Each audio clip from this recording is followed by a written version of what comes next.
पहले तो सौरभ जोशी नहीं जीता पहली बार।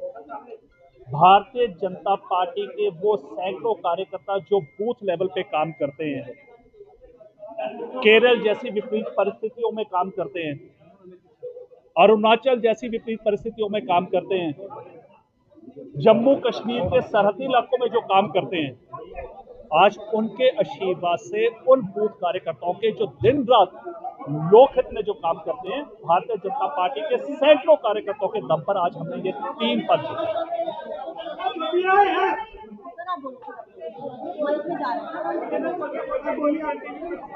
आप पूछिए। नई जिम्मेदारियां हैं जिस तरह से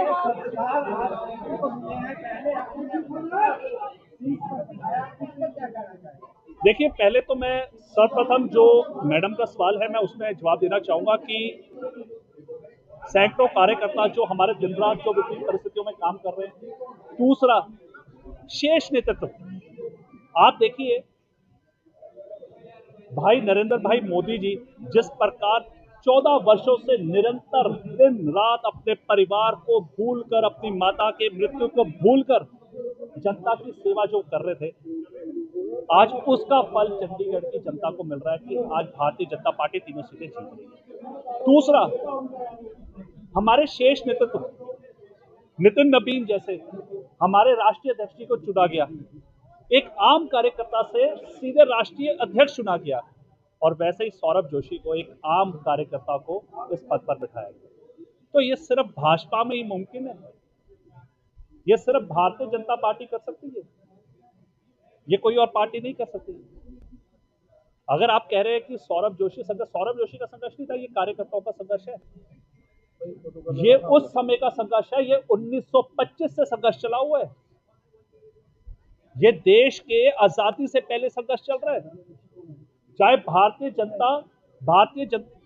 जनसंघ थी, जब दीपक का निशान हुआ करता था और तब मजाक उड़ाया जाता था कि तेल खत्म हो गया दीपक का, और जब भारतीय जनसंघ ने विलय किया था जनता पार्टी के साथ, जब मूवमेंट खड़ा हुआ था, जेपी आंदोलन शुरू हुआ था, तो भारतीय जनसंघ ने सोचा कि हमें पार्टी से ऊपर देश हित में सोचना है, तो उन्होंने अपनी पार्टी को खत्म किया था और हमने जनता पार्टी में विलय किया। और विलय करने के बाद हमें लगा कि अब ये जनता पार्टी जिन मुद्दों में इकट्ठी हुई है वो देश हित में काम नहीं कर रही, तो उसके बाद हमने भारतीय जनता पार्टी का पुनर्निर्माण किया।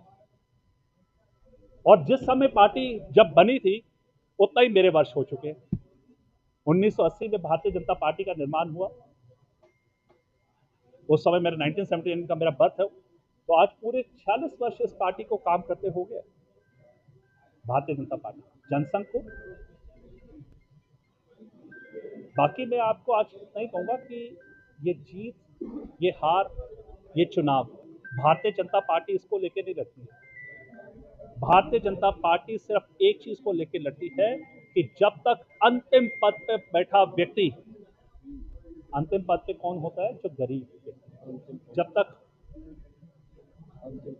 अंतिम पंक्ति का व्यक्ति जब तक ऊपर ना उठ जाए, तब तक हम देश को तरक्की वाला क्यों नहीं मान सकते। और आप देखिए, जब कोरोना काल में भारतीय जनता पार्टी के यशस्वी प्रधानमंत्री नरेंद्र भाई मोदी जी ने जब कोरोना काल में लॉकडाउन लगाया था, तो दुनिया भर में मजाक उड़ाया जाता था कि सबसे ज्यादा बुरा हाल भारत का होगा, और देखिए क्या हुआ, उल्टा भारत ने अच्छे अच्छे देशों को दवाइयां और सामान पहुंचवाया था।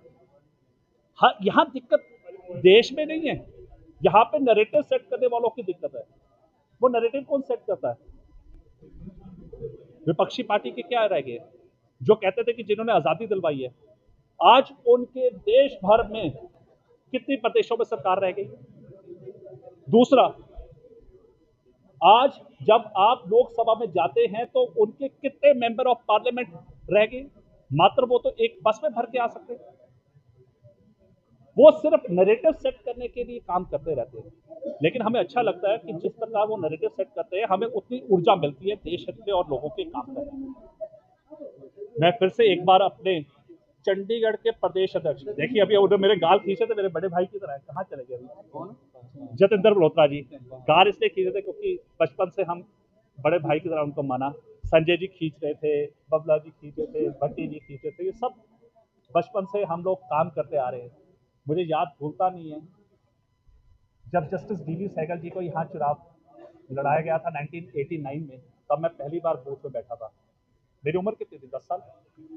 भट्टी जी उस समय जवान हुआ करते थे, अब संजय जी चले गए, अब मल्होत्रा जी चले गए, तो ये गाल इसलिए खींचे थे, हम पुरानी यादें ताज़ा कर रहे थे कि हम उस समय 10 वर्ष की आयु में, जब मैं जस्टिस डीवी सहगल जी ने लोकसभा का चुनाव चंडीगढ़ से लड़ा था, तब पहली बार मैं बूथ पर बैठा था।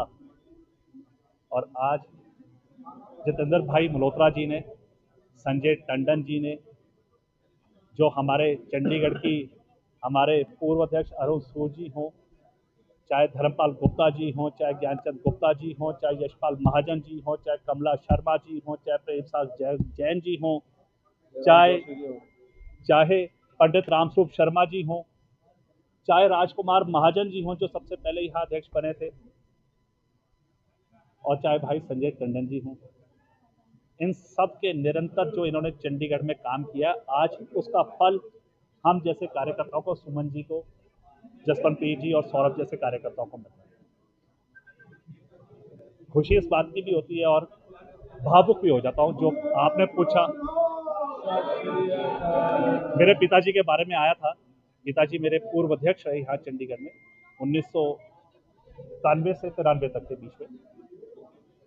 वो समय गरीबों के लिए काम किया करते थे, तो इन लोगों को देख के मैं बड़ा हुआ हूँ। जितने भी यहाँ ये जो सारे हमारी पार्टी खड़ी है, सौरभ नहीं बना है, मैं फिर से बार बार कह रहा हूँ मेयर, ये सब मेयर बने और चंडीगढ़ की जनता मेयर बनी। अब मुद्दे की बात क्या है? अब मुद्दे की बात ये है कि मैं ऑफिस में आप लोगों को कब मिलूंगा, क्योंकि मुझे करनी है चंडीगढ़ की जनता की सेवा। अभी आप लोग मुझे ऑफिस में लेके आए, मैं ऑफिस में नहीं बैठना चाहता था, मीडिया वाले लेकर आए। तो मेरी आपसे एक अनुरोध है मीडिया बंधुओं से कि अब आपने भी हमारा सहयोग करना है, नैरेटिव के जाल में नहीं फंसना है, और प्लीज चंडीगढ़ को अब हम गाली देना बंद करें। आप एक बात को मानते होंगे कि चंडीगढ़ जैसा शहर पूरे देश भर में कहीं नहीं है। आप खड़े पेड़ को बार बार अगर गाली देते हैं तो वो भी सड़ जाता है।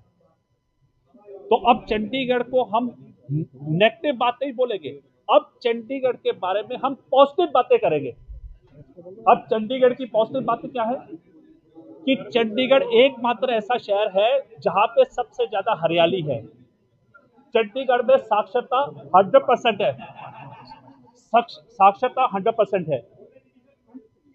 और चंडीगढ़ के बारे में जो अच्छाइयां हैं वो हमें देश भर में गिनानी है। हाँ, लेकिन जो कमियां हैं चंडीगढ़ के अंदर, वो आप लोग हमारे आगे लेकर आए ताकि हम उसको दुरुस्त कर सकें।